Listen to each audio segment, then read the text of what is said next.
अच्छा, तो इसमें microbes as a bio fertiliser हो गया है, कल मैंने आपको बता दिया, राइट।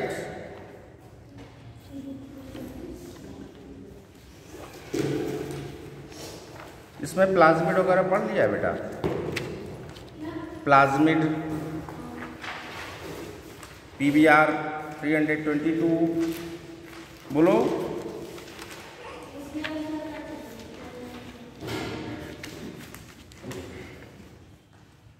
और रिकॉम्बिनेंट DNA टेक्नोलॉजी है, हो गया है।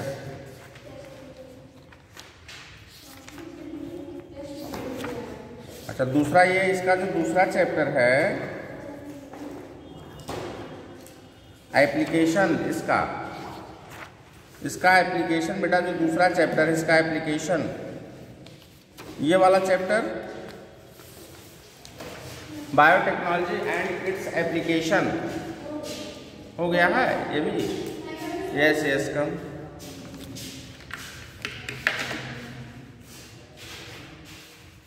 तो नेक्स्ट फिर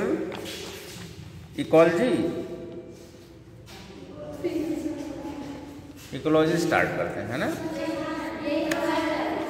हाँ,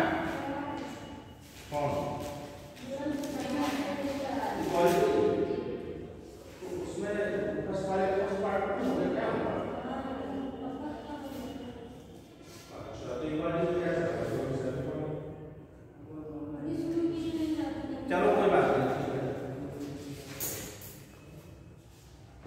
बायोटेक्नोलॉजी के एप्लीकेशन में क्या क्या पढ़ लिया वैसे बताइए, ओरली क्या एप्लीकेशन में पढ़ा?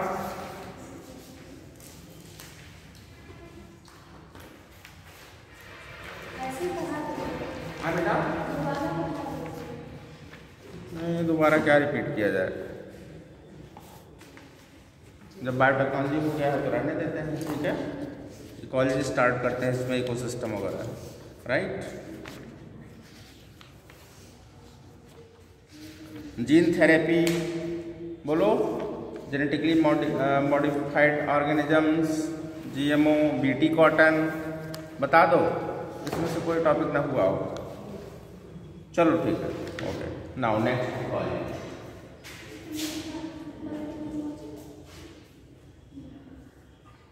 इकोलॉजी बेटा,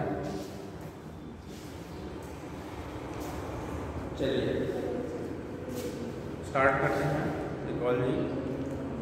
कुछ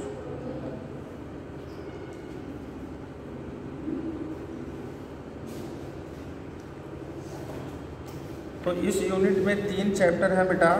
एक तो ऑर्गेनिज्म एंड पॉपुलेशन है, इकोसिस्टम है, बायोडाइवर्सिटी एंड कंजर्वेशन है, और इन्वायरमेंटल इशू है, ठीक है। तो यस, तो ecology oikos plus logos, right.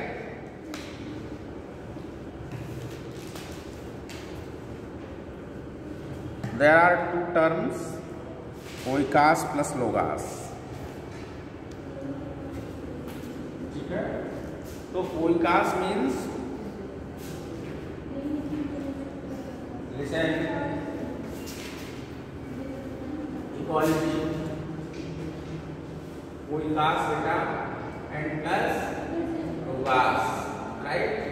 तो ओइकास मीन्स होता है home, oikos means home and logos means study or knowledge, right। तो home means क्या, इसका क्या मतलब है? मतलब ये है home means क्या, it is habitat, माने हमारा dwelling place है, dwelling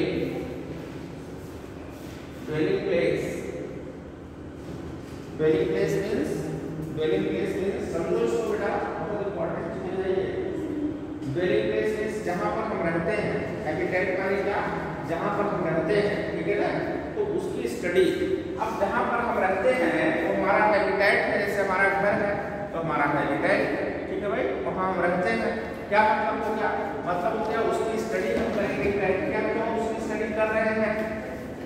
क्योंकि उस फॉर्म में, उस हैबिटेट में लिविंग और नॉन लिविंग दोनों है।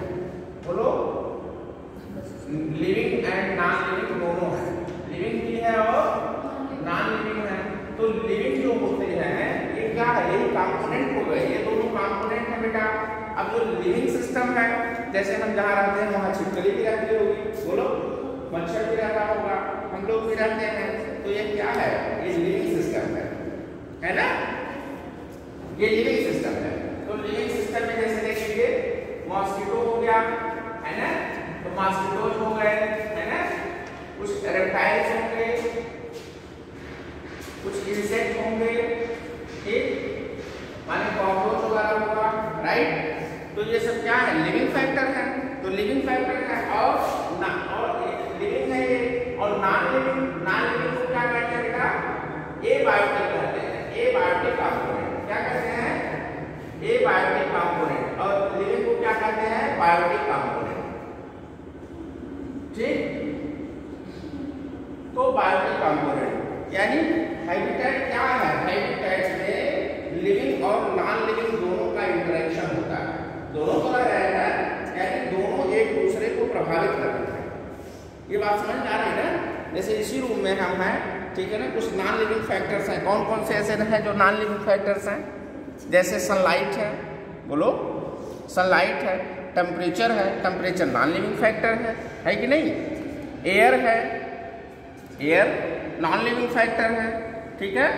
तो एयर हो गया, टेम्परेचर हो गया, सनलाइट हो गया, एयर करंट हो गया, ये सब क्या है? नॉन लिविंग फैक्टर है। तो ये सब नॉन लिविंग फैक्टर है, ठीक है ना? और ये बायोटिक कंपोनेंट को अफेक्ट करते हैं, बायोटिक कंपोनेंट को अफेक्ट करते हैं। भाई अगर एक ऑप्टिमम टेम्परेचर है तभी हम यहाँ आराम से बैठे हैं, है ना? टेम्परेचर एकाएक कम हो जाए तो हम कैसे यहाँ बैठ पाएंगे? नहीं बैठ पाएंगे, बोलो, है कि नहीं है? तो टेम्परेचर डिपेंड कर रहा है, यानी बायोटिक कंपोनेंट को टेम्परेचर इफेक्ट कर रहा है, ठीक है?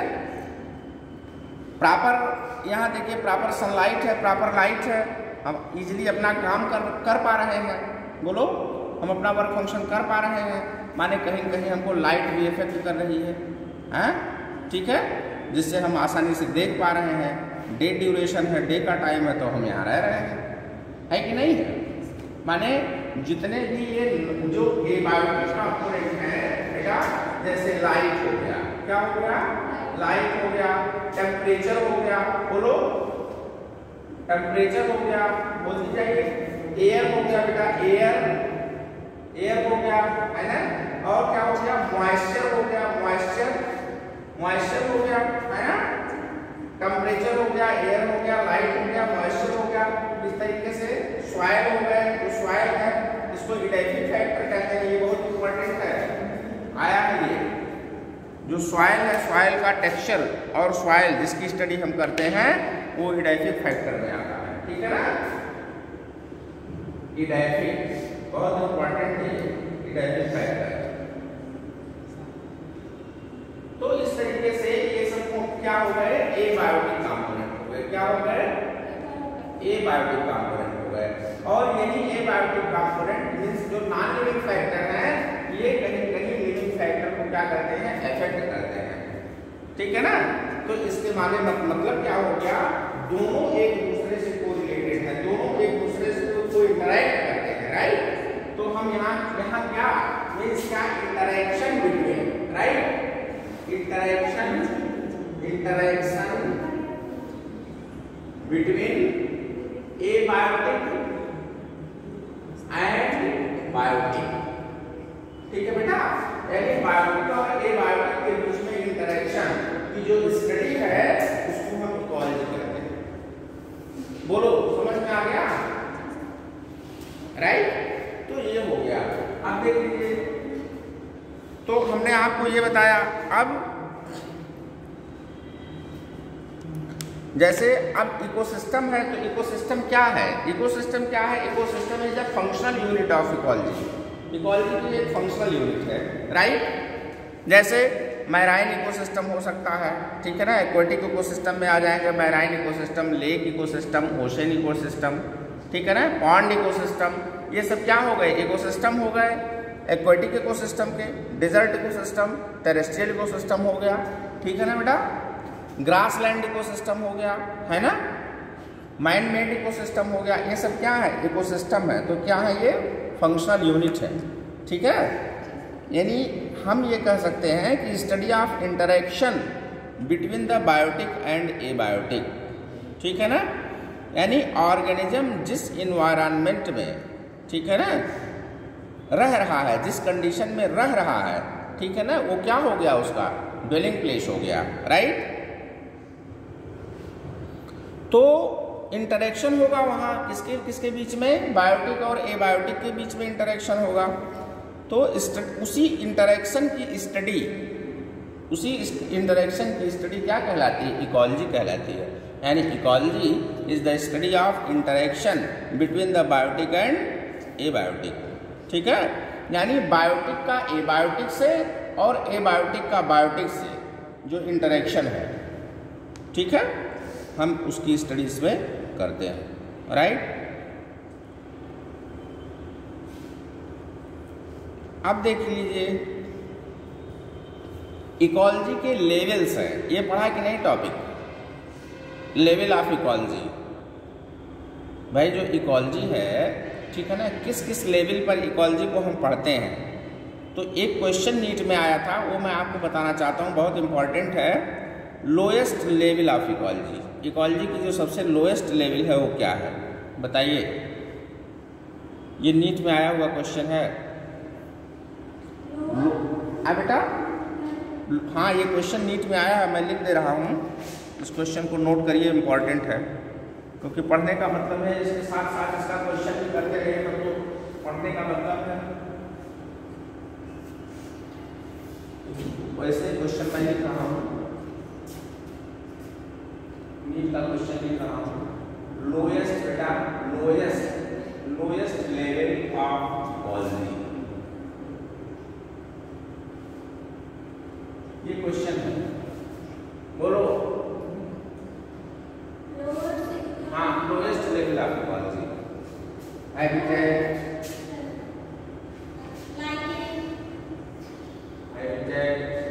सेकेंड ऑर्गेनिजम्स, थर्ड इकोसिस्टम और चौथा बायोलॉजी। ये क्वेश्चन आया है, आप बताइए, टिक करिए इस पर। क्वेश्चन आपके सामने है, सब लोग देखें क्वेश्चन। क्वेश्चन देखो,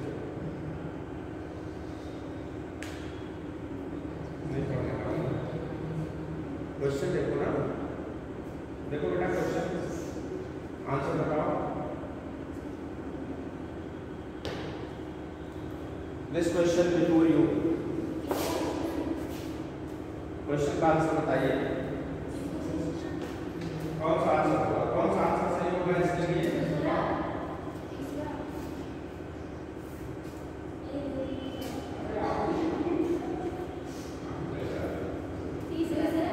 बोलो। क्या बेटा? तीसरा नहीं, आप करेक्ट बताइए, फिर हम बताते हैं आपको। बताएं। आओ भाई, एक क्वेश्चन फंसा है, बताओ। हाँ हाँ, इसका आंसर क्या होगा? नीट में आया हुआ क्वेश्चन है ये क्वेश्चन मैंने आपके सामने लिख दिया है।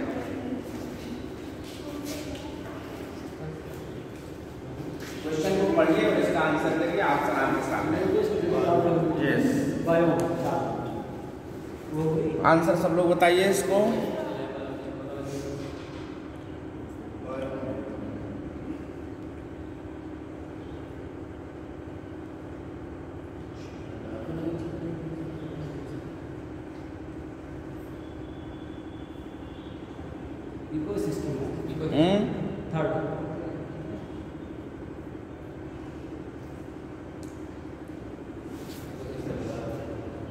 थर्ड कह रहा है लोएस्ट, थर्ड नहीं होगा। गलत है। बायोम में नहीं होगा, ये गलत है। ये सेकंड वाला सही है इसके लिए, ऑर्गेनिज्म। ऐसे आप लोग आंसर गलत करेंगे भाई। बोलो।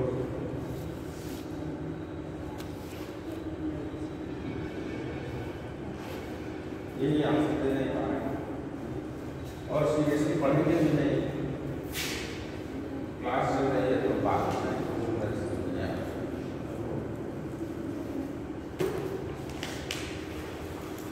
इस क्वेश्चन को हम क्यों नहीं बता पाए? क्यों आप नहीं बता पाए? क्या इसका बेस है क्वेश्चन का? इस पर डिस्कस कर लिया जाए। जी सर। आप कुछ बताइए, कुछ हम आपको समझाते हैं। बताओ। कई बार इंगेज इन जैसे दूसरी चीज़ों में एंगेज रहते हैं, यहाँ देखते हैं।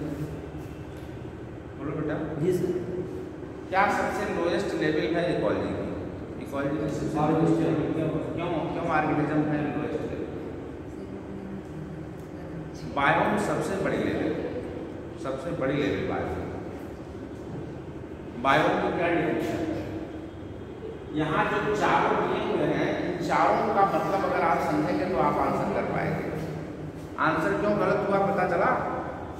क्योंकि ये जो चारों ऑप्शन दिए हुए हैं, इन चारों का मतलब आप नहीं समझ पा रहे हैं। इस नाते क्या मतलब है चारों का? जैसे बायोम की क्या डेफिनेशन है? सराउंडिंग और चाहे बायोम मतलब हो गया एक large area. Biome is a large area end of ecosystem या इकोसिस्टम की एक लार्ज एरिया है जिसमें कि स्पेसिफिक फ्लोरा और स्पेसिफिक फाना पाए जाते हैं, उसको बायोम कहते हैं। ये तो क्लियर करो, कॉन्सेप्ट क्लियर करो बेटा।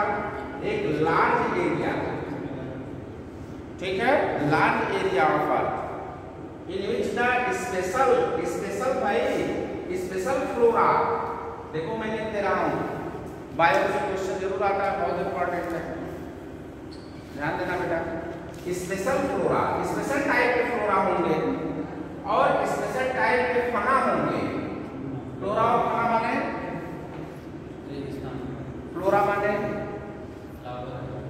फ्लोरा माने हो गए प्लांट्स, ठीक है ना।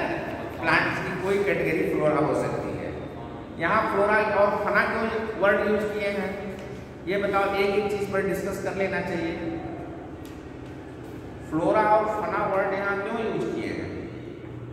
बोलो क्यों नहीं? प्लांट और एनिमल यूज कर लिए। बोलिए। फना माने एनिमल है ना बेटा। एनिमल्स माने एनिमल्स भाई, और इसके बाद प्लांट्स। लेकिन यहाँ फ्लोरा क्यों, यहाँ फना क्यों यूज किए? आंसर बताओ। क्योंकि ये स्पेसिफिक है, समझ लो, स्पेसिफिक है माने स्पेशल टाइप के प्लांट्स उस एरिया में पाए जाते हैं, है ना। जैसे डिजर्ट बायोम है, समझ लो बेटा। तो इसमें स्पेशल टाइप के प्लांट पाए जाएंगे, स्पेशल टाइप के प्लांट पाए जाएंगे। क्या स्पेशल टाइप के प्लांट पाए जाएंगे? डिजर्ट में कांटे वाले पाए जाएंगे। हाँ यस, यानी ऐसे प्लांट पाए जाएंगे जो डिजर्ट के लिए एडाप्ट हो। बोलो भाई। जी सर। यानी उनका एडाप्टेशन हो, एडाप्टेड प्लांट पाए जाएंगे। जी सर। क्योंकि वहाँ पानी क्या है, कम है, वाटर लैक करता है। बोलिए। तो जब वाटर लैक करता है, ठीक है ना, तो वहाँ कौन से प्लांट पाए जाएंगे? क्या लिखा है? जीरोफिटिक प्लांट्स पाए जाएंगे। बहुत important, very important. Xerophytic plants पाए जाते हैं। कहाँ पर? डिजर्ट में जीरोफिटिक प्लांट्स पाए जाते हैं। अब क्वेश्चन यही से पूछेगा कि जीरोफिटिक प्लांट्स के कैरेक्टर्स क्या क्या है? कहेगा in which of the following, question पूछा है नहीं, in which of the following the character of xerophytic plant. अब जीरोफिटिक, अच्छा तो एक हो गया, आपको नाम भी जानना चाहिए। नाम बताओ। हाँ गुड, शाबाश, वेरी गुड। तो एक नाम बता दिए, कैरेक्टर्स। और बताइए, और भी बताइए, जानना चाहिए। एलोए प्लांट, ठीक है ना। आप पूछिए बेटा, ठीक। तो इस तरीके से जीरोफिटिक प्लांट्स होते हैं। क्या स्पेशल कैरेक्टर है और कोई बताए? एक कैरेक्टर बहुत इंपॉर्टेंट है जो कई बार पूछा गया है कई कॉम्पिटिशन में। हाँ, यस, सनकेन स्टोमेटा पाए जाते हैं। ये सबसे इंपॉर्टेंट कैरेक्टर कहाँ पाए जाते हैं? एक कहीं किसका क्वेश्चन पूछ सकता है, लीव्स के लोअर सरफेस पर, जो लीफ होती है उसके लोअर सरफेस पर स्टोमेटा पाए जाते हैं। अब देख लो, यहाँ स्टोमेटा का फंक्शन इंपॉर्टेंट हो गया। क्या है स्टोमेटा का फंक्शन? क्यों लोअर सरफेस पर पाए जाते हैं? हाँ, yes, because stomata is responsible for yes and also gaseous exchange, right. तो लोअर सरफेस पर पाए जाएंगे तो जो है सनकेन स्टोमेटा का क्या मतलब हो गया? जो सनकेन स्टोमेटा लिखा है, सनकेन स्टोमेटा पाए जाते हैं, ये देखो इस पे लिखा है सनकेन स्टोमेटा। इसका क्या मतलब हो गया? स्टोमेटा कैसे होते हैं? धंसे हुए होते हैं। कहाँ पर? लीव्स में। उभरे हुए नहीं होते, धंसे हुए होते हैं। माने लगभग स्टोमेटा फंक्शनलेस होते हैं, ऐसा कर सकते हैं, क्योंकि बहुत ज़्यादा वहाँ पर जरूरत नहीं स्टोमेटा की। जो पानी उनके पास है, जो भी है वाटर, उसको बचाने का प्रयास करेंगे, जिससे वाटर लॉस कम। और जो स्टोमेटा है वो क्या है? ओपनिंग है ना, ओपनिंग है भाई, है ना। एक तरीके से आप कह सकते हैं होल है ना, जो कि वाटर लॉस के लिए रिस्पॉन्सिबल है। बोलो बेटा। तो होता क्या है, ये स्टोमेटा कैसे होते हैं? सनकेन होते हैं। ये बड़ा स्पेशल कैरेक्टर है जीरोफिटिक प्लांट्स में, बहुत इंपॉर्टेंट है ये। समझ आ गया? और क्या होता है और बताइए character? Leaves are modified into the thorns, कांटों में कन्वर्ट। यह एक इंपॉर्टेंट कैरेक्टर सनकेन स्टोमेटा का, और दूसरा बेटा लीव्स आर कन्वर्टेड या मॉडिफाइड इनटू थॉर्न्स, कांटों में चेंज हो जाते हैं। ऐसा क्यों होता है? यह भी मॉडिफिकेशन है, जिससे जब लीव्स, अब देखो इसका भी रीजन है, ये भी क्वेश्चन पूछ लिया है कि क्या रीजन है। तो जब लीव्स की एरिया, सरफेस एरिया जब बढ़ी रहेगी तो क्या होगा? इवेपोरेशन ज्यादा होगा। इवेपोरेशन किसे कहते हैं? The conversion, the change of water vapour into the नहीं, वाटर वेपर नहीं भाई, वाटर वेपर में जब चेंज हो जाए, ठीक है ना। यस, द चेंज या the conversion of water into the water vapour, माने जब पानी वाष्प में बदल जाए तो इस प्रोसेस को क्या कहते हैं? इवेपोरेशन कहते हैं। और इवेपोरेशन के लिए रिस्पॉन्सिबल कौन है? लीव्स। तो लीव्स की जब सरफेस एरिया ज़्यादा रहेगी, सरफेस एरिया है ना बेटा, तो क्या होगा? टेम्परेचर उस पर ज़्यादा पड़ेगा, सनलाइट उस पर ज़्यादा पड़ेगा, तो जो वाटर होगा वो जल्दी इवेपोरेट हो जाएगा, जल्दी वाष्प बन करके वेपर बन करके उड़ जाएगा। और जब लीव्स अपने आप को क्या कर लेगी? सरफेस एरिया छोटी कर लेगी। आप देखिए कभी आपने देखा होगा ऐसे भी प्लांट्स को कि although they are not converted into thorn, यद्यपि वो थॉर्न में कन्वर्टेड नहीं होते, कांटों में, स्पाइन्स में कन्वर्टेड नहीं होते, लेकिन फिर भी वो पत्तियां ऐसे रोल कर जाती हैं, रोल कर, ऐसा देखा कोई प्लांट?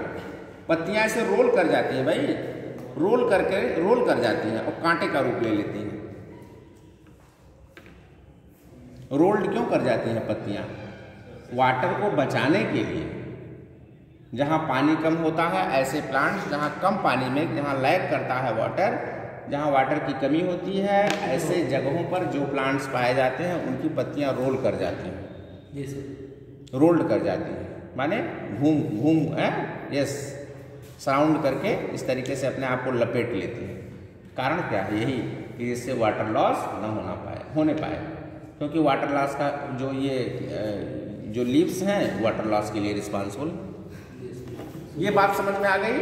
तो ये सबसे इम्पोर्टेंट पॉइंट हो गया बेटा, यही सब पूछने वाला, ये सब पूछा जाता है, ये सब पूछा जाता है, ये सब इम्पोर्टेंट चीज़ है। क्वेश्चन करा दीजिए इस पर, पिछले वाला सर पढ़ा, तो क्वेश्चन चलो करा लिया जाए, ले कुछ तो ठीक है, कोई बात नहीं। ये जो मैंने क्वेश्चन दिया है, ये क्वेश्चन ठीक है ना, इस क्वेश्चन का ये बेस था जो मैंने आपको समझाया है। क्वेश्चन करिए लेकिन उस क्वेश्चन को समझिए, क्योंकि उसी एक क्वेश्चन से 4 क्वेश्चन बनेगा। मैं आपको बता दूं कैसे आप सक्सेस हो पाएंगे। जैसे यहाँ एक क्वेश्चन है लेकिन ये 5 क्वेश्चन है, कैसे? इसके जो ऑप्शन है, ऑप्शन पर क्वेश्चन बन जाएगा। अब जो क्वेश्चन बनेगा इसके ऑप्शन पर, ये क्वेश्चन ऐसे आईएलटीएस तो देगा नहीं, ऐसे वो क्वेश्चन नहीं देगा, तो क्वेश्चन ऑप्शन पर दे देगा, बायो पर दे देगा, है ना? ठीक है, तो चलो ठीक है, लाओ क्वेश्चन पर डिस्कस हो जाए, क्वेश्चन पर डिस्कस हो जाए, ठीक है, कोई बात नहीं, ठीक है ना? चलिए, ये भी ठीक ही है।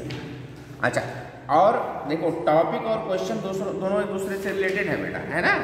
मतलब क्वेश्चन से क्वेश्चन आप पढ़िए, ठीक, तो किस टॉपिक से है इसको समझ पाइए। सुनो बताते हैं, लाओ ये क्वेश्चन किस टॉपिक से है इसको समझ पाइए और उसका बेस क्या है कि नहीं है। और एक क्वेश्चन से 4 क्वेश्चन बनाओ। जी सर, 4। हाँ, बिल्कुल बिल्कुल, चलते हैं क्वेश्चन पर ही चलते हैं, ठीक। देखो बहुत बढ़िया क्वेश्चन, पहला क्वेश्चन सबसे बढ़िया क्वेश्चन है। The term ecosystem discovered by, मैं आपको ये बता दूँ, बहुत बढ़िया, ठीक है सर, थोड़ा क्लास में लगी।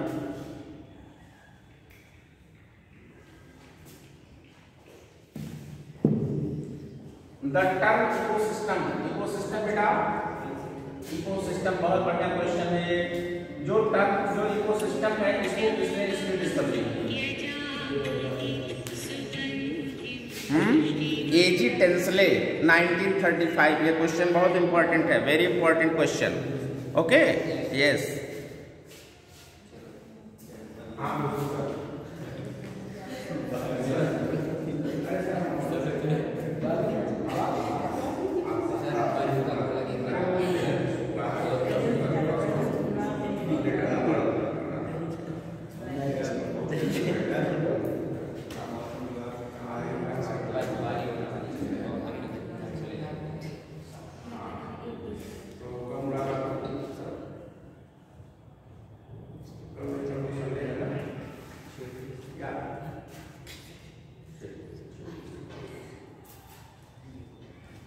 ठीक है बेटा, तो बहुत इंपॉर्टेंट क्वेश्चन है ये। एजी टेंसले, नाम लिखते हैं, बोलो, जैसे हम क्वेश्चन लिखते हैं। एजी टेंसले बेटा, एजी टेंसले बहुत इंपॉर्टेंट है। इन 1935, नोट करिए इसको, एक लाइन में इसका आंसर नोट करिए। एजी टेंसले इन 1935, 1935 में। जैसे मैंने क्वेश्चन देखा, बस ऐसे ऑप्शन बोल दीजिए। हाँ, ऑप्शन बोल दें? अच्छा, ऑप्शन बोल दे रहे, अच्छा नहीं ठीक है, ठीक, ऑप्शन। अभी तो हम क्वेश्चन पढ़े ही नहीं, बस देखे जैसे तुरंत। देखो इसमें दिया है बेटा, the term ecosystem was coined by. Term coined माने टर्म को किसने खोजा, क्वाइंड, है ना, COINED, क्वाइंड, किसने बताया इस टर्म को? तो देखो 4 ऑप्शन है। पहला है हैकेल का नाम दिया है, अर्नेस्ट हैकेल, ई हैकेल दिया है, ई हैकेल, पूरा नाम है उनका अर्नेस्ट हैकेल, ठीक है ना। दूसरा नाम इन्होंने दिया है ई वार्मिंग, ठीक। तीसरा नाम दिया है EP ओडम, ये सब इकोलॉजिस्ट है, जिससे आप कंफ्यूज हो जाइए, सब इकोलॉजिस्ट है। और चौथा नाम दिया है एजी टेंसले का, यही सही, सन नहीं दिया, सन मैंने बता दिया भाई, टीचर इसी का तो कॉम्प्लीमेंट है। किताब में अगर कोई चीज़ अधूरी है तो उसको पूरा करना मेरी जिम्मेदारी है। लेकिन एनसीईआरटी नहीं है। हाँ, आप इसको नोट कर लीजिए, 1935 एजी टेंसले, एनसीईआरटी नहीं है, ठीक है, भले से नहीं बेटा, लेकिन इम्पोर्टेंट है। आगे चलते हैं, ठीक है। क्लियर हो गया सबको इस क्वेश्चन को? ये क्वेश्चन सबको क्लियर हो गया, ठीक है। नेक्स्ट क्वेश्चन पर चलते हैं बेटा। Which one of the following is characteristics feature of cropland ecosystem कह रहा है कि क्रॉपलैंड इकोसिस्टम का कौन सा एग्जाम्पल है, कौन सा कैरेक्टरिस्टिक फीचर है। नीचे दिए हुए हैं कैरेक्टरिस्टिक, चारों ऑप्शन को पढ़िए, एक ऑप्शन पर टिक लगा दिए। क्वेश्चन को समझ पाए? अब मैं ऑप्शन पढ़ रहा हूँ, आप लोग दिमाग में सेट करिए। चलो, कह रहा है, फिर से एक बार क्वेश्चन हिंदी में मैं बताऊँ। कह रहा है कि क्रॉपलैंड इकोसिस्टम का फीचर क्या है, इसको आपको पहचानना है, खेती के फील्ड का। ठीक है ना। चलो ऑप्शन सुनो। कह रहा है कि absence of wheat, WEEDS, weeds, ठीक है ना, एब्सेंस ऑफ वीट्स, ठीक है बेटा। दूसरा कह रहा है इकोलॉजिकल सक्सेशन। तीसरा कह रहा है एब्सेंस ऑफ सॉइल ऑर्गेनिजम्स। क्यों मिट्टी काले होते हैं। और चौथा कह रहा है लीस्ट जेनेटिक डाइवर्सिटी। सही सही सही। एक फसल बोएंगे तो एक फसल तो काटेंगे, गेहूं वाले तो गेहूं बोएंगे। माने least genetic diversity. Genetic diversity कब रहती है? वहाँ पर बहुत ज़्यादा जीव उल्टा सीधा नहीं रहते, जिसकी हमें जरूरत। बस बस पकड़ लिए, पकड़ लिए, ठीक है। क्योंकि भाई क्रॉप हम एक ही टाइप का क्रॉप तो है ना। जो ऑर्गेनिज्म जरूरी वही रखेंगे। अब देखिए नेक्स्ट क्वेश्चन, फिर थर्ड वाले चलते बेटा। कह रहे कि vertical distribution of different species occupying the different level in the biotic community is known as, क्या कहते हैं? फिर से एक बार, vertical distribution of the different species, okay, occupying the different levels in biotic community, यानी किसी बायोटिक कम्युनिटी में जो डिफरेंट लेवल पर डिफरेंट टाइप के स्पीसीज पाए जाते हैं, उनका जो वर्टिकल डिस्ट्रीब्यूशन है उसे क्या कहते हैं? हाँ, ऑप्शन सुनो। क्वेश्चन समझ लिए सब लोग? मैं आपको एक बार हिंदी बता दिया, एक बार इंग्लिश में बता दिया। चलो देखो, कह रहा है कि पहला ऑप्शन दिया है जोनेशन, ZONATION, राइट, तो ये नहीं है। दूसरा चलते हैं बेटा पिरामिड, कह रहा है पिरामिड। तीसरा चलते हैं, कह रहा है कि डाइवर्जेंस, और चौथा है कह रहा है स्ट्रैटिफिकेशन। पकड़ लिए स्ट्रैटिफिकेशन, क्योंकि स्ट्रैटिफिकेशन में क्या है, वर्टिकली जो है डिवाइडेड होते हैं, है ना, डिफरेंट टाइप के। बस पकड़ लिए। नहीं, पिरामिड नहीं होगा, है ना। चलो बहुत अच्छा, ठीक है। आगे चलते बेटा। विच वन ऑफ द, फिर नेक्स्ट क्वेश्चन सुनो। कह रहा है कि which one of the following is not a functional unit of an ecosystem, यानी किसी एक इकोसिस्टम का कौन सा है जो फंक्शनल यूनिट नहीं है? नहीं है, नॉट पहले शब्द जोड़ दिया। हाँ, ऑप्शन सुनो, ऑप्शन सुनो। एनर्जी लेवल, ठीक। दूसरा प्रोडक्टिविटी। तीसरा डिकम्पोजिशन। चौथा स्ट्रैटिफिकेशन। हमारा डी, हमारा डी, ऑप्शन सी डिकम्पोजिशन, हमारा डी, ऑप्शन सी सही बात है। और सर किसने? रुक जाओ, आपका आंसर क्या है? हमारा डी, मेरा सी। सी, मैंने बताओ ना क्या है? सी डिकम्पोजिशन, हमारा स्ट्रैटिफिकेशन, कंपोजिशन। तुम? हमारा स्ट्रैटिफिकेशन, तुम्हारा स्ट्रैटिफिकेशन। और कोई? और तो आप लोग क्यों नहीं बता रहे भाई? बताओ ना। बहुत बढ़िया क्वेश्चन, बहुत ही बढ़िया, बहुत ही कॉन्सेप्चुअल क्वेश्चन है, बहुत बढ़िया क्वेश्चन मिल गया। हाँ बोलो बेटा, बोलो। नहीं नहीं, ननादी नहीं है इसमें। बताओ बेटा। जिसमें प्रोडक्शन होगा वो पर। अरे ठीक है, आप बताओ। नहीं, अब उसको एक्सप्लेन न करिए, आंसर देने दीजिए। क्वेश्चन तो ये लोग सब लोग समझ ही गए हैं, ऐसा तो है नहीं कोई नहीं समझा क्वेश्चन। जो ना समझा मैं एक बार फिर से समझा दूँ, लेकिन आंसर आप दीजिए। हाँ बोलो बेटा। अच्छा सर, हाँ चलो, आपको नहीं सुनाई दिया, हम और तेजी से बोले। कह रहा है कि निम्नलिखित में से कौन सा ऐसा टर्म है जो कि इकोसिस्टम की फंक्शनल यूनिट नहीं है, ठीक। तो उसके लिए 4 टर्म दिया है। अब बात सुनाई दिया इस बार। एक प्रोडक्टिविटी है कह रहा है, दूसरा डिकम्पोजिशन है कह रहा है, तीसरा स्ट्रैटिफिकेशन है कह रहा है, चौथा एनर्जी फ्लो कह रहा है। अब बताइए। तीसरा सही आपकी सर ऑप्शन और किसी भी इकोसिस्टम का फंक्शनल यूनिट तो बताओ। ये तो बहुत ही जनरल क्वेश्चन लेकिन बहुत ही इंपॉर्टेंट और बहुत कॉन्सेप्चुअल क्वेश्चन। किसी यह जो चैप्टर स्टार्ट होता है भैया ना, ये स्टार्टिंग में यही है कि इकोसिस्टम का स्ट्रक्चर क्या है, ये बताइए आप। बोलो भाई, स्ट्रक्चरल एंड फंक्शनल यूनिट सुन लो, सुनो। ईपीओडम की ये डेफिनेशन है, ईपीओडम की ये डेफिनेशन है जो इकोलॉजिस्ट है।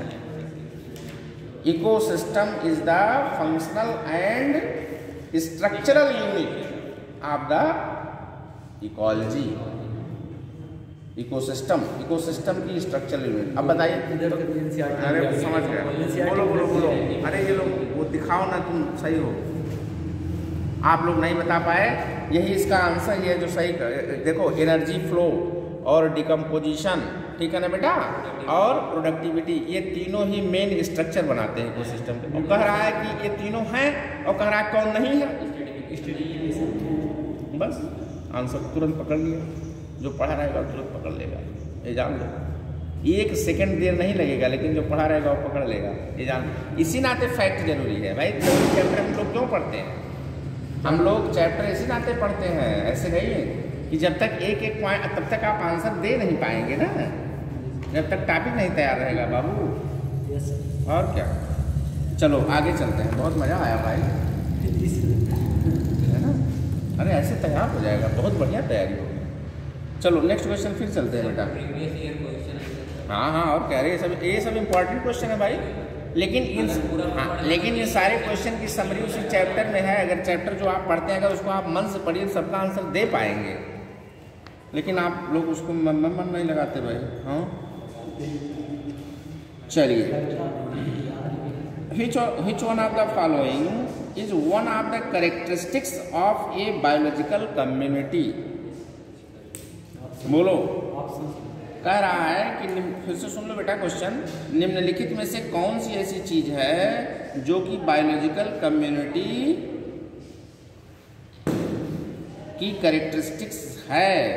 Which one of the following is one of the characteristics of a biological community? Biological community की एक कैरेक्टरिस्टिक फीचर है, एक लक्षण है उसका। क्या है? ऑप्शन सुनिए। कह रहा है stratification, morality, natality, sex ratio. 4 option दिया है, sex ratio, mortality, natality, stratification. अरे यार 2 बार तो पढ़े, एक बार विच वन आप कह रहा है, which one of the following is one of the characteristics of biological community. Biological community की का कौन सा इसमें से कैरेक्टरिस्टिक्स है, इस बार कह रहा, नहीं या नहीं कह रहा? हाँ, और कोई? और कोई?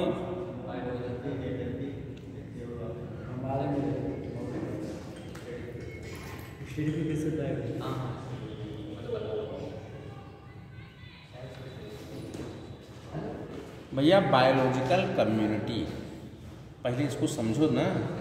अच्छा, बायोलॉजिकल कम्युनिटी कहते किसको हैं? जरा हाँ, आप चर्चा कर लेते हैं। चलो, जिसमें बहुत से ऑर्गेनिज्म एक साथ। हाँ, गुड। पॉपुलेशन किसे कहते हैं? अरे यार रुको, पहले इस पर चर्चा करने दो। पॉपुलेशन किसे कहते हैं?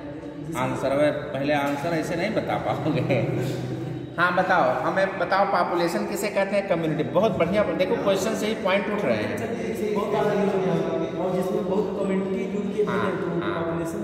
ये हो गया, इन्होंने बताया। अब देखिए ये फैक्ट है, इस फैक्ट से इसका आंसर कैसे निकालेंगे? यही तारीफी है, कैसे निकालेंगे?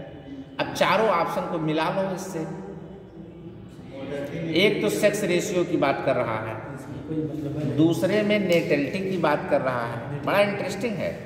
तीसरे में मॉर्टेलिटी की बात कर रहा है, और चौथे में स्ट्रेटिफिकेशन की बात कर रहा है।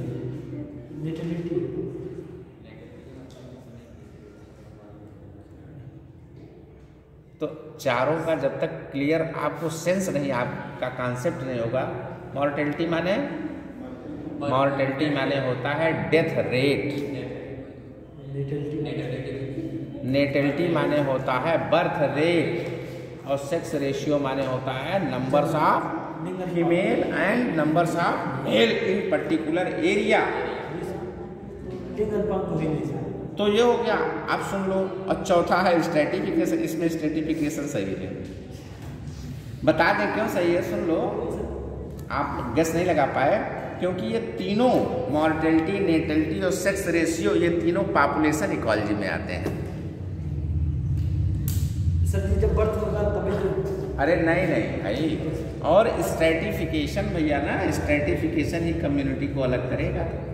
लेकिन सर जी भाई हम अपना कह रहे हैं। नहीं आप ठीक है।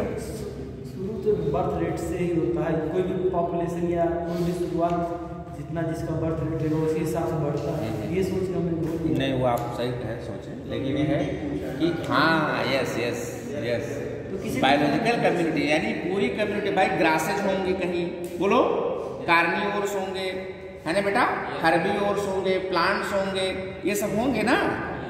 तो उनको स्ट्रेटिफाई करने का कह रहा है कि तो भाई समझ गए। तो ये इसका आंसर होगा बेटा। जी सर। चलो ठीक है, कोई बात नहीं, अपनी अपनी समझ है। यस। फिर चलते हैं नेक्स्ट क्वेश्चन पर।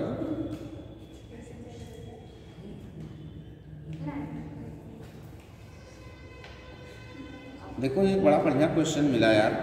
Which one of the following is most stable ecosystem? Most stable, हाँ सबसे ज्यादा स्टेबल इकोसिस्टम कौन है? अब आंसर, लेकिन हम आपको ऑप्शन बता दें, इसमें निशान लेकिन नहीं लगा है, कोई बात नहीं। एक तो कह रहा है माउंटेन, दूसरा कह रहा है फॉरेस्ट इकोसिस्टम, तीसरा कह रहा है ओशियन इकोसिस्टम, चौथा कह रहा है डिजर्ट इकोसिस्टम। मेरा क्वेश्चन कैसे कैसे? Most stable. हाँ मोस्ट स्टेबल की बात कर रहा है बाबू। सबसे ज्यादा स्टेबल हाँ बेटा, एरिया की वजह से। हाँ, स्टेबिलिटी माने क्या? जिसमें मतलब माने ऐसा सक्सेशन जो कभी डिस्ट्रॉय ना हो, यही ना भाई। जैसे अगर मान लिया कि ग्रास लैंड इकोसिस्टम को आप कहिए, हाँ तो जैसे कि ग्रास लैंड इकोसिस्टम को कहिए तो थोड़े दिन में जब ग्रास खत्म हो जाती है तो इकोसिस्टम खत्म हो गया। क्रॉप इकोसिस्टम को कहिए तो क्रॉप आपने काट लिया, क्रॉप इकोसिस्टम खत्म हो गया, है कि नहीं है? लेकिन फॉरेस्ट नहीं खत्म होते ना मेरे समझ से। क्या होगा सर? नहीं ओशियन सही है, सही क्योंकि भाई ओशियन जो है बहुत एंशिएंट है ना। वो कम काम करिए सर। बड़ा ये सूझबूझ वाला आंसर है थोड़ा सा। नहीं फॉरेस्ट, मेरा भी एक बार मन कर रहा था कि फॉरेस्ट सही होगा, लेकिन बेटा ओशियन सही है। मैं बता, हाँ ओशियन सही है भाई। टिक लगाएंगे तो अगर ओशियन है तब टिक लगाएंगे आप ओशियन पर, अगर ओशियन ना होता तो फॉरेस्ट पे लगा देते।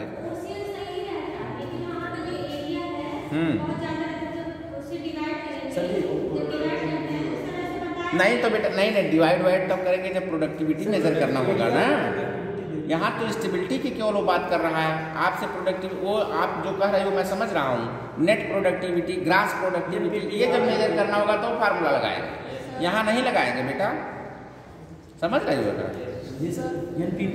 हाँ यस, नेट प्रोडक्टिविटी वो है, वो NPP हाँ है ना, वो नेट है, वो ग्रास है GPP।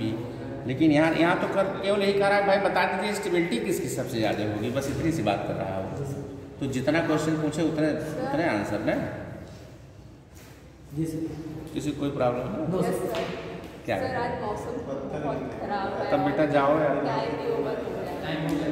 टाइम हो गया। टाइम अभी तो नहीं हुआ टाइम, 5 भाई अभी 10 मिनट और पाएंगे। ये सारे क्वेश्चन और क्या जी, कितना इंटरेस्टिंग क्वेश्चन मिल गया ये देखो। मतलब कम से कम इसी में तुम लोगों का रिहर्सल हो जा रहा है फर्स्ट क्लास, आपका प्रैक्टिस बढ़िया, सब लोग इसका एकदम नॉलेज में प्रूव भर के आ गया है, समझ लीजिए। सब क्वेश्चन होता तो अच्छा। और देखो हर क्वेश्चन पर हम डिस्कस कर ले रहे हैं क्यों है। आप हमारे साथ क्वेश्चन को सॉल्व करेंगे तो उसका एक अलग इंटरेस्ट है, अकेले करेंगे तो उतना बढ़िया नहीं, और कोई बताएगा कोई और बताएगा, उसका कॉन्सेप्ट बिल्कुल यस।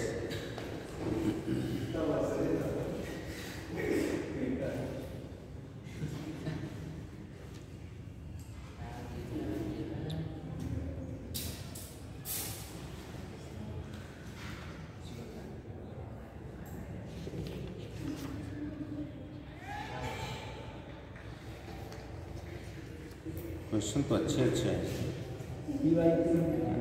नहीं बिल्कुल बिल्कुल। अच्छा सुनो, एकदम और सबसे इजी क्वेश्चन मैं आपसे पूछ रहा हूँ, अभी आप तुरंत आंसर देंगे इसका। अच्छा लगा। प्लांट डिकम्पोजर्स आर, एक क्वेश्चन पूछ लिया, सोचो इतना इजी है, ये भी पूछ लिया। प्लांट डिकम्पोजर्स आर, बेटा 2008 का क्वेश्चन है, सब लोग बताना।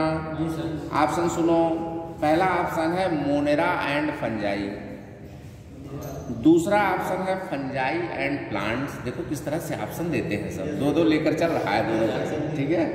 तीसरा देखिए कह रहा है कि प्रोटिस्टा एंड एनिमल्स, ठीक। एंड नेक्स्ट कह रहा है एनिमेलिया एंड मोनेरा। एक से एक बार पहला हाँ बस वही आंसर है भाई। बैक्टीरिया और फंजाई वही डिकम्पोजर होते हैं। जो बैक्टीरिया और फंजाई होते हैं they are responsible for decomposition of organic matter, है ना भैया। माने सड़े गले जो भी प्लांट मटेरियल है, अभी देखो जो है कटी हुई लकड़ी रख दो बरसात में तो देखो धीरे धीरे सड़ जाती है, डिकम्पोज कर देते हैं। फंगस देखो है ना, ग्रो कर जाते हैं, तो फंजाई होते हैं, ठीक है। इसी तरीके से रॉटन जो है ना, चमड़े का जूता, रोटी, ब्रेड का पीस, है ना, देखिए बरसात में तुरंत वाइटनेस, तुरंत फंगस लग जाते हैं। तो इस तरीके से सब फंगस है। तो और बैक्टीरिया और फंगस इसमें सही होगा हमेशा। अब देखो फंसाने के लिए क्या कर दिया, मोनेरा लिख दिया, बैक्टीरिया ना लिख करके, बात वही है। और जानते हो इसके पहले ऐसे क्वेश्चन आ चुके हैं जिसमें डायरेक्ट लिखा है कि बैक्टीरिया एंड फंगस, इस बार मोनेरा फंगस लिख दिया, थोड़ा सा केवल फंसाने के लिए, ठीक है। तो इससे जो है सतर्क रहने की जरूरत, ऐसे क्वेश्चन पूछ लेता है। फिर देखो एक क्वेश्चन पूछ लिया, बहुत इजी है, बहुत इजी है। 97 में बेटा, which of the following acts as nature's scavenger. Apostrophe S लगाया है, नेचर का नेचर के स्कैवेंजर कौन है? हाँ ऑप्शन, ऑप्शन लीजिए, ऑप्शन है। अरे भाई इसका व्यंजन माने बेटा जो है गंदगी खा लेते हैं, साफ करते हैं, मीन्स उसके लिए आप घटक या कैसे कोई हिंदी का शब्द। ऑप्शन सुनो, पहला ऑप्शन इंसेक्ट, दूसरा ऑप्शन माइक्रो ऑर्गेनिज्म, तीसरा ऑर्गेनिज्म एनिमल, चौथा organism man. Which one of the following acts as nature's scavenger? दूसरा माइक्रो है, एनिमल में तीसरा क्या है? तीसरा इंसान सबसे अलग करता है, इंसान सबसे अलग करता है। इंसेक्ट ही होगा, माइक्रो सेंट करेगा ना। देखो अगर ऐसे क्वेश्चन कभी मिल जाए बेटा तो ये करना कि पहले चारों ऑप्शन को देख लेते हैं। देखो मैन नहीं होगा, एकदम गलत हो गया। खुद ही सबसे ज्यादा गंदगी करता है। और माइक्रोब्स जो है एनिमल में भी तो हम लोग नेचर्स स्कैवेंजर, इंसेक्ट में इंसेक्ट में बड़े थोड़े कीड़े आते हैं, हाइड्रा वो होते हैं। माइक्रो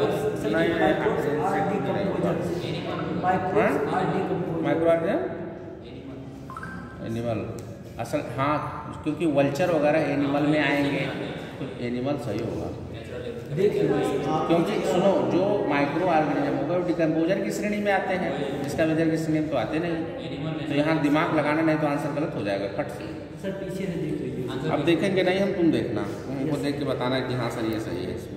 वैसे मेरा कॉन्सेप्ट ये है कि वल्चर जो होते हैं, वल्चर जैसे कौवा, गिद्ध है, ये सब क्या है, ये स्कैवेंजर्स है।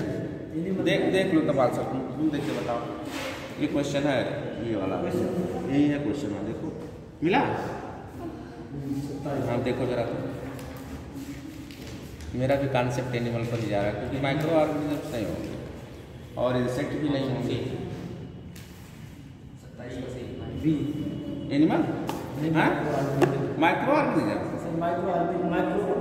डिकम्पोजर्स, ये लाइन इंसेक्ट लिखा है। हाँ ये बात सही है, लेकिन यार डिकम्पोजर वो तो डिकम्पोजर की श्रेणी में आए, इसके व्यंजन तो है ना। इसके व्यंजन करने, लेकिन भाई नेचर इसका व्यंजन मतलब हो गया जैसे कि जैसे कि सुनो, नेचर इसका भी मतलब ये हो गया कि कोई जानवर मर गया एक्सीडेंट से, देख लीजिए वो सड़क पर, तो उसको कौन खाता है? चील खाता है, जो है गिद्ध खाता है। मिनिमम तो कहाँ आएंगे? या तो भाई बर्ड्स लिखा होता तब तो निश्चित है टिक मार देते, लेकिन जब बर्ड्स नहीं लिखा तो बर्ड्स कहाँ आते हैं? एनिमेलिया में आते हैं। 5 किंगडम क्लासिफिकेशन पढ़ लीजिए, है कि नहीं है? तो है तो यार बड़ा इंटरेस्टिंग क्वेश्चन, लेकिन आंसर इसमें गलत क्यों दिया है ये बता दो पहले। हाँ जी, 2 दिन है ना तो बर्फबारी वाला। Yes sir. हाँ यार, सर दूर जाना है ना, बेटा दूर तो जाना जाओ, है।